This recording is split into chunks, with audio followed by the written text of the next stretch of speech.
మీరు తీసుకునే అదే మందులు, అదే నాణ్యమైన మందులు, కానీ సగం ధరకే. అవును, మెడ్ప్లస్ బ్రాండ్స్ పై 50 to 80% తగ్గింపు.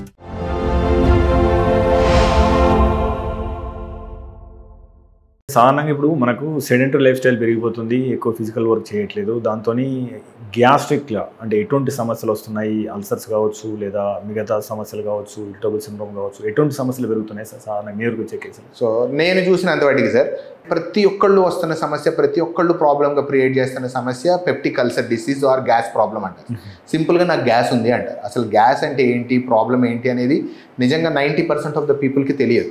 సో గ్యాస్ అంటే ఏంటంటే బేసిక్గా మనకి ఇక్కడ ఈసోఫేగస్ అంటాం సార్. ఈసోఫేగస్ కింద స్టమక్ ఉంటుంది. ఈ స్టమక్లో యాసిడ్ ప్రొడ్యూస్ అవుతుంది. ఈ యాసిడ్ ఎంత ప్రొడ్యూస్ అవుతుందంటే దాని pHకి ఈ కాగితం మీద వేస్తే కాగితం కాలిపోయే అంట.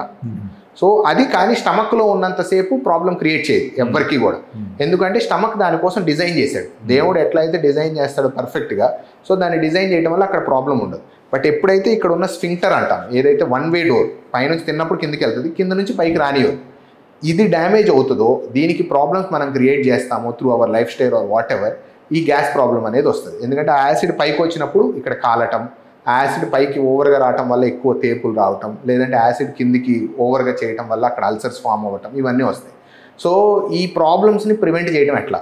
పాయింట్ నెంబర్ 1, ఈ ప్రాబ్లమ్స్ అన్నీ రావడానికి మెయిన్ రీజన్ స్మోకింగ్.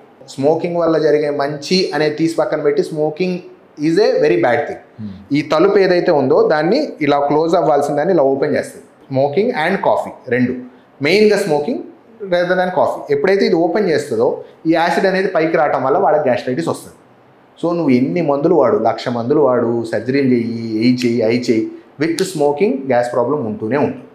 సో ఒకవేళ స్మోకింగ్ ఉండేవాడికి గ్యాస్ ప్రాబ్లం ఉంది అంటే స్మోకింగ్ అన్న మానేయాలి, లేదంటే పొద్దున్నే పరగడుపున ప్యాంటోప్రజోలో, ఎస్మోప్రజోలో దానికి సంబంధించి అందరం ఏదైతే గ్యాస్ టాబ్లెట్ వేసుకుంటాం అది వేసుకోవడం వల్ల ఈ యాసిడ్ ప్రొడక్షన్ని తగ్గించడం వల్ల మనకి కొంచెం బెనిఫిషియల్గా ఉంటుంది. సో చివరికి అక్కడ దాకా వస్తుంది. రెండోది, అన్నిటికంటే మోస్ట్ ఇంపార్టెంట్ థింగ్ స్మోకింగ్ అయిపోయిన తర్వాత సెకండ్ది మనం టైంకి తినడం. సో టైంకి తినకుండా కనుక స్టమక్ని ఇప్పుడు వచ్చే కొన్ని ఇంటర్మీడియట్ ఫాస్టింగ్ అని, కీటో డైట్స్ అని, అవని ఇవని, వీటి వల్ల కూడా we're making stomach suffer a lot.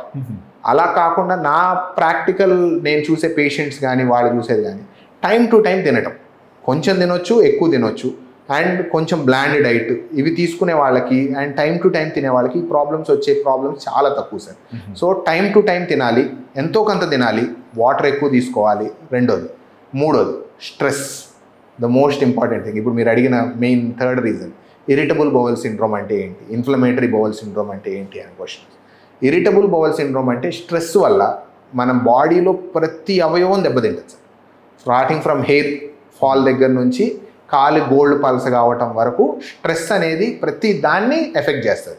So ఎప్పుడైతే స్ట్రెస్ఫుల్ లైఫ్ స్టైల్ లీడ్ చేస్తాం అంటే, అమ్మో వీడు ఫోన్ చేస్తాడు, పొద్దున్నే 4ంటికి కాల్ ఉంది, సాఫ్ట్వేర్లో చూసుకుంటే 4 గంటలకు కాల్ చేయాలి, కంపెనీ మేనేజర్ చేస్తాడు, నా ఉద్యోగం ఉంటుందో పోతుందో, నేను ఇది చేయాలి అది చేయాలి, దగ్గర నుంచి డబ్బులు సంపాదించాలి, కారు కొనాలి దాకా ఏదైతే మనం స్ట్రెస్ఫుల్ లైఫ్ స్టైల్ లీడ్ చేస్తూ ఉంటామో that is one of the reasons to cause increased acid production and cause gastritis.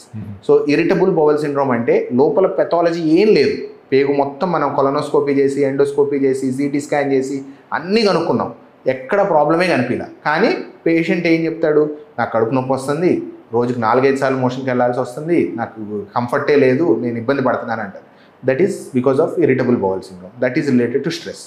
So లైఫ్ స్టైల్లో ఎట్లా అయితే హెల్దీ లైఫ్ స్టైల్ అంటే ఫుడ్ తినటం, ఎక్సర్సైజ్ చేయటం అంటారో, పీస్ఫుల్గా హ్యాపీగా ఉండటం అనేది కూడా equally important role. So quality of life matters. So quality of లైఫ్లో కనుక ఎవరైతే స్ట్రెస్ లేకుండా బిందాస్గా చిల్ అవుతూ హ్యాపీగా ఉంటాడని మనం అనుకుంటాం వాడుక భాషలో, వాళ్ళకి గ్యాస్ట్రిక్కి సంబంధించిన ప్రాబ్లమ్స్ వచ్చే ఛాన్స్ ఆల్మోస్ట్ 70% తక్కువ. ఎవరైతే స్ట్రెస్ఫుల్ లైఫ్ లీడ్ చేస్తూ పరిగెత్తుతూ ఉరుకులు పరుగులు రన్నింగ్గా ఉంటారో వాళ్ళకి గ్యాస్ట్రిక్కి సంబంధించిన వచ్చే ప్రాబ్లమ్స్ కొంచెం ఎక్కువ. 3/4 అవుట్ సైడ్ ఫుడ్, బయట మన అజినోమోటోలు వేసి లేదంటే ఎక్కువ స్పైసీనెస్ వేసి ఈ ఫుడ్స్ ఏవైతే మనం తింటామో ఒక ఏజ్ వరకు బాడీ తట్టుకుంటుంది. Till you are 30 or till you are 40 ఏం తిన్నా ప్రాబ్లం రాదు. వన్స్ యూ క్రాస్డ్ 40 మనం ఏం తిన్నా తినకపోయినా బాడీ స్టార్ట్ సేయింగ్ ఓకే నా టైం అయింది, కొంచెం తగ్గు, కొంచెం వెయిట్ చేయని చెప్తాం. So that is wire we have to cut down, make sure కొంచెం అడ్జస్ట్మెంట్స్ చేసుకొని లైఫ్ స్టైల్లో happy, comfortable, chill life style with good timings. That will help.